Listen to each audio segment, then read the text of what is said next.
Hey you guys, it's Amy Gretchen. Welcome back. In this video, I'm going to be working on a layout using Ali Edwards' Learn Story Kit. So I just got it in the mail, the kit and actually the stamp set, and I believe I'm going to be using the stamp set as well.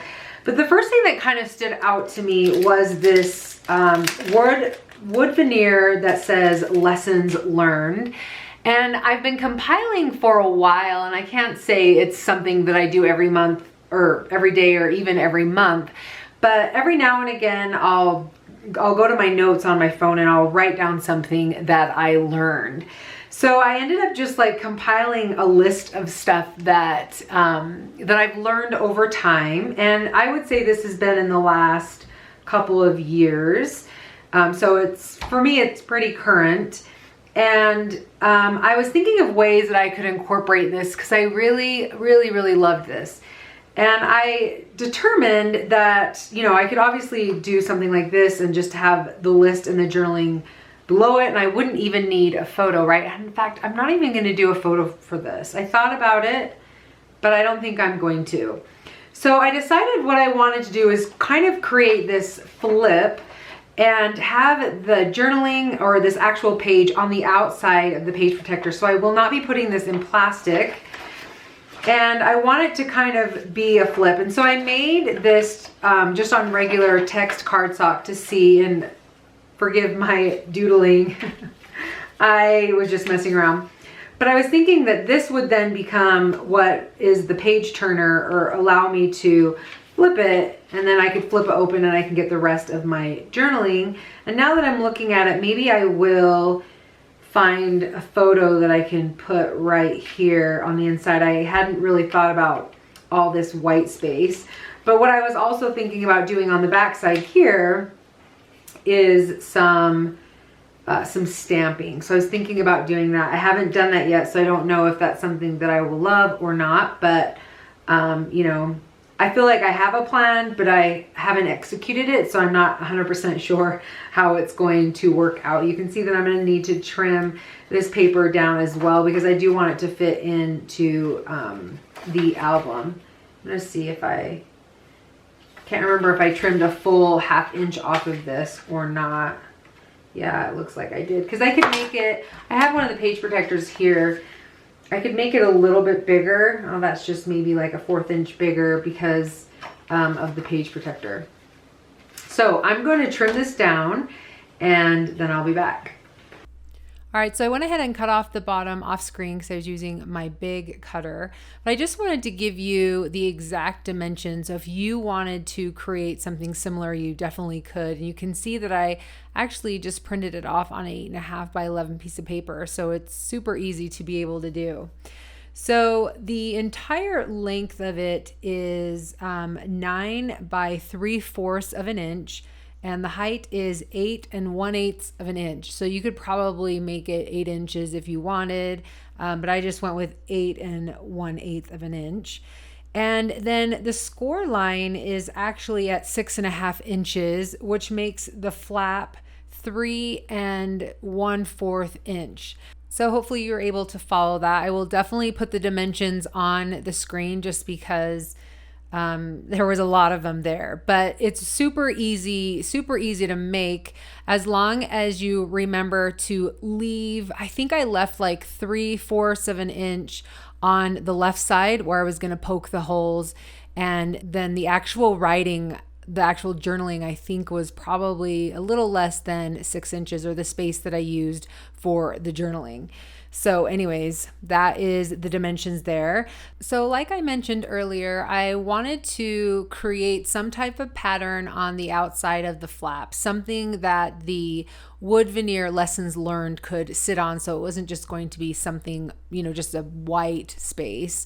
And I thought that I would do this by using some stamps. And I definitely wanted it to be subtle enough because I wanted that Lessons Learned to definitely stand out. So I grabbed over some gray ink. One of them was from Studio Calico, Gray Area, and the other one is a pigment ink from Memento, and I think it's called Gray Flannel. I'm not 100% sure, but I will have it linked below.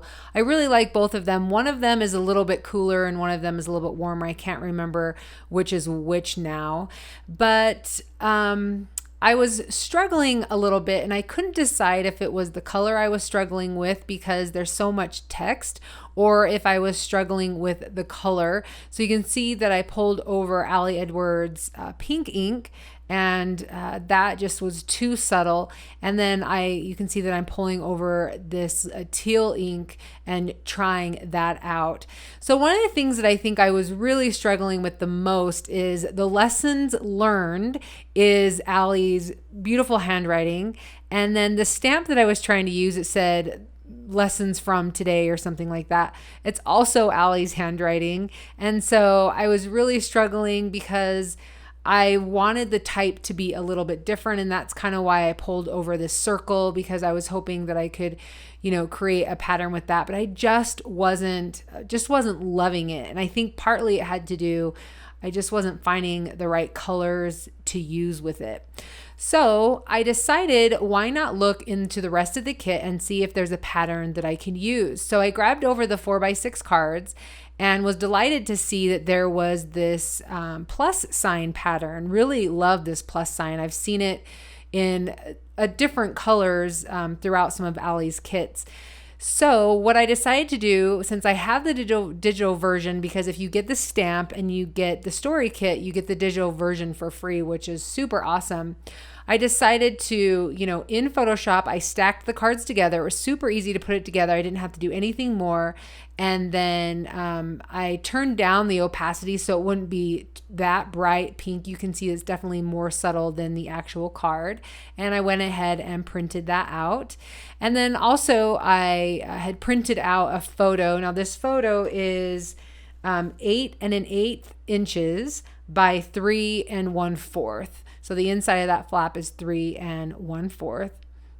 So I just went ahead and cut down my photo to that. So it's basically like a 3x8, but obviously just a little bit bigger. And now I'm cutting down the pattern paper. So the one thing that I was trying to make sure to do with this pattern paper is you can see that there's a whole bunch of pluses and then there's some white space. And I wanted to make sure that I wasn't cutting right along some of the white space so that it was a visible white line. So does that make any sense to you guys? So I was trying to cut it so that wasn't really noticeable, like a big white line. So I kept kind of going back and forth trying to cut that paper. But I went ahead and I set those aside for now, knowing that it would be easier to adhere it to the flap and then cut it instead of cutting it and hoping that it fit. That will probably make more sense in just a minute. But right now I want to show you how I took this stamp set that I have from Ali Edwards and created a cut file from it. All right, you guys, so what I have opened up here, this file is actually a scanned version of Ali Edwards' This Time stamp. So I actually have the physical stamps of this. This came from her One Little Word 2018 release. And I have the physical, but I don't have the digital. And I wanted to actually use these numbers to cut them out using my silhouette so I could use them in my layout, but I don't have the digital version, so I decided to come up with my own way. So I ended up taking all the stamps off the backing, you know, the printed portion, and then putting that in my scanner, scanning it. I made sure to scan it so it was a document style so that it came out really crisp, white and black. If you did more of a photo, all you have to do is just up the contrast so you get a really nice black and white. You definitely want to do that because we're going to trace this in the silhouette. So the first thing that I want to do is actually just crop this out. So I'm going to get the crop tool, if I can grab the crop tool. And I'm going to go ahead and just crop this out. Let me get just a little higher there and hit enter. And now I've got my file. I actually want to get rid of that number there. So I'm just going to go to the erase tool, make sure I have white in the bottom here. If I don't, I can hit D and then X if I need to switch them around, and then just go ahead and erase that. And now I'm going to save it. So I'm going to come over here to my file, come down to save as, and I'm going to save this as AE_time. Let's see, it's this this time stamp is what it's called on Allie's site. Then I'm going to save it to my desktop and I'm going to hit save and then OK. So now I'm going to minimize that, and I was going to say underneath should be my silhouette, but I'm going to bring over my silhouette that I have open, and I'm going to open my file that I just created and hit OK. So you can see that it's coming in rather large. I'm going to hit Control or Command minus, and you can just see that this is huge. So I'm going to make sure I've clicked on it. I'm going to come up here, make sure that this lock is actually locked instead of open, because it will constrain the proportions and make it so it doesn't get all askewed.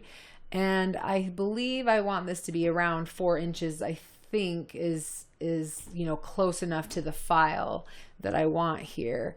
And then I'm just going to make sure that I'm actually in the file, and then I can click off it if I want. I'm going to hit Control plus, so we want this to just be a little bit bigger.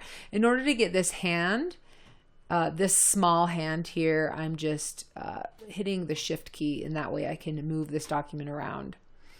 All right, so the first thing that I'm going to do is come over to this Select Trace, because I want to trace these files so that I can cut them out.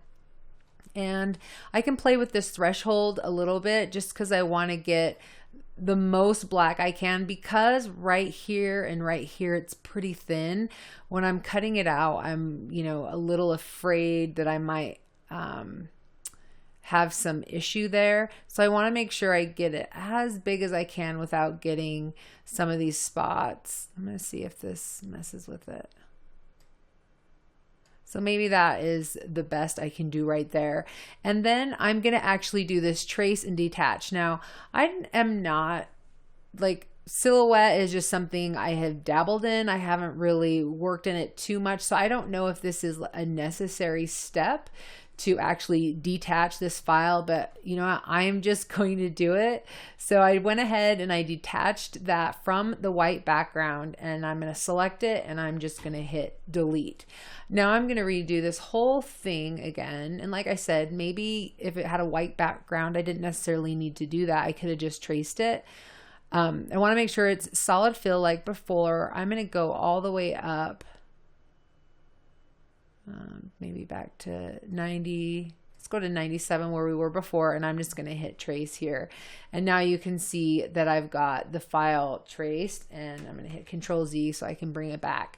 Now I'm going to set up my silhouette, put this in. The first thing I want to do, actually, I'm going to highlight it, and I'm going to hit Alt, and I'm going to drag it down. And that way I'm going to actually cut 2 files.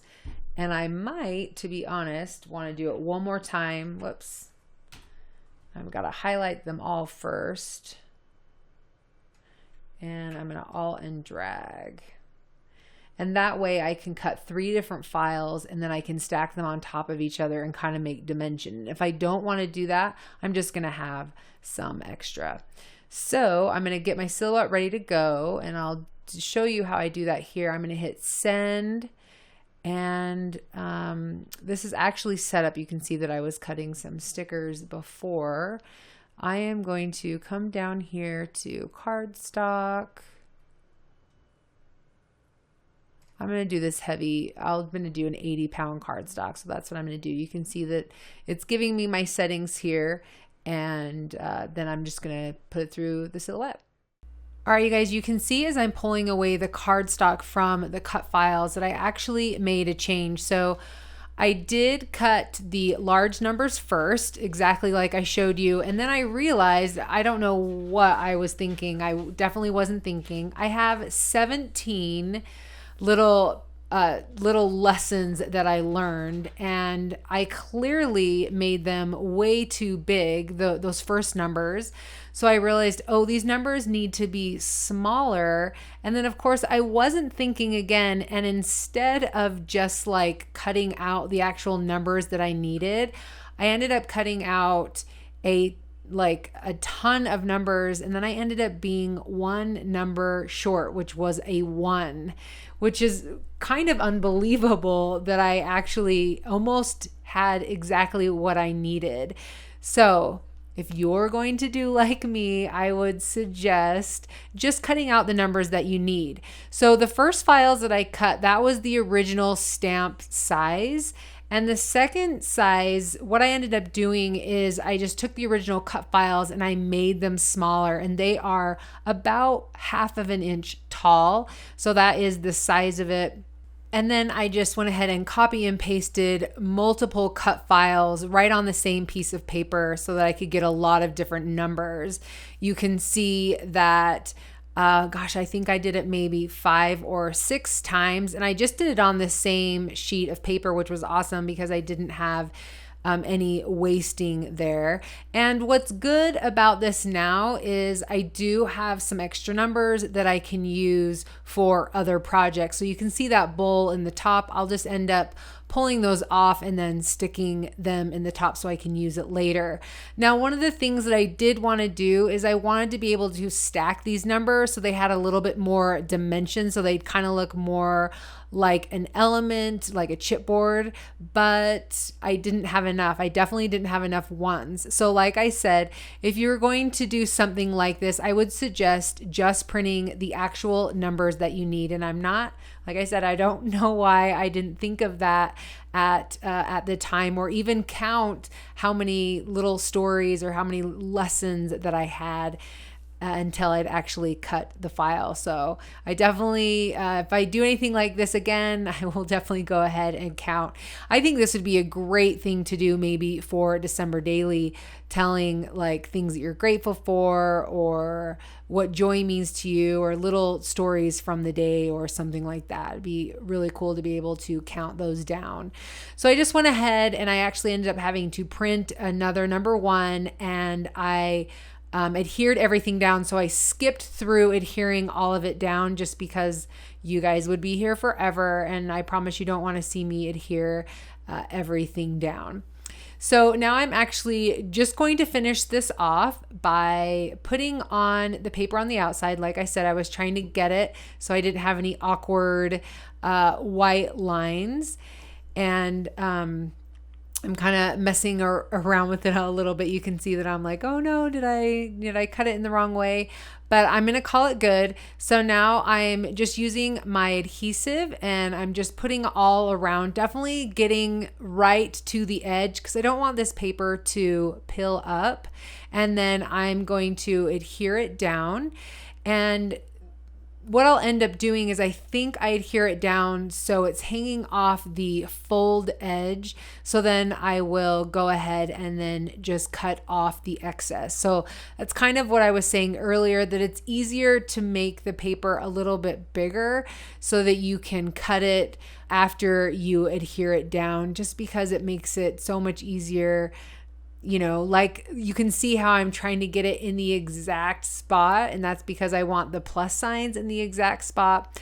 Anyway, that's just a little helpful tip to cut after, like I'm doing now. I went ahead and did it with my large cutter just because I wasn't able to fit it all in my small cutter. So that's what I'm doing right now, just cutting that down.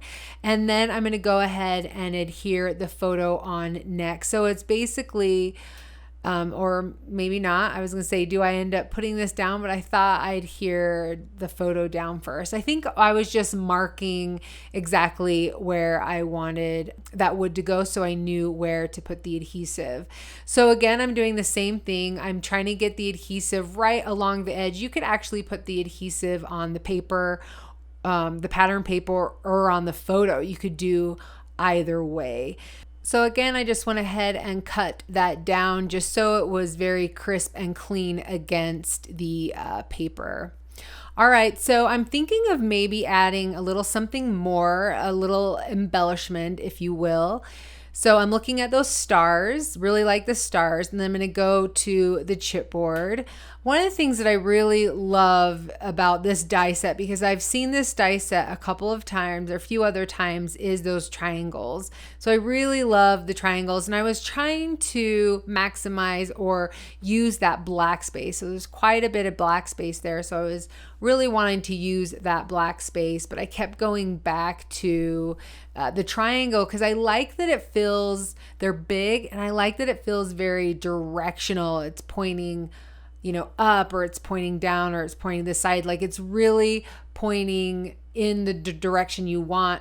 One of the things that I was thinking of also while I'm putting these triangles onto the side is that the triangle would be pulling you into the journaling or into the page. So that was one of the reasons why I was thinking that. But ultimately I do end up putting the orange triangle on the top. And I really love that sentiment that said, remember this.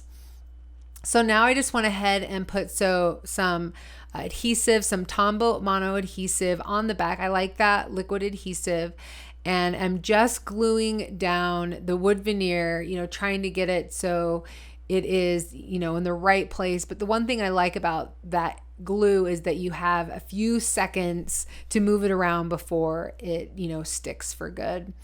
All right, at this point, I'm just checking to make sure all my numbers are glued down okay. And then I am looking one more time to make sure that that is the embellishment that I wanted to use. I think I went back and forth between that and maybe the learning one. The learning one I really liked the color and really liked the font on that. So the second to last thing I do, because I still haven't put that embellishment down, is to actually punch the holes.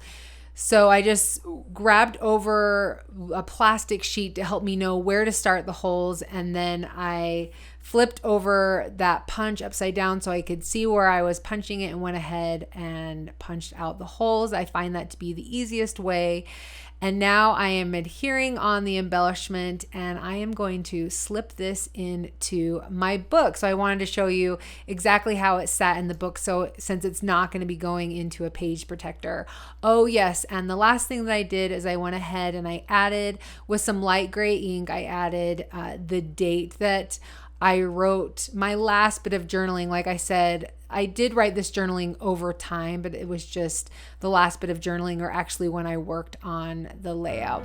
So anyways, you guys, if you have any questions, please leave them in the comment section below. I hope you guys will give something like this a try. I know someone made a comment that you could actually take some of Allie's acrylic words that come in her kits and do the exact same thing.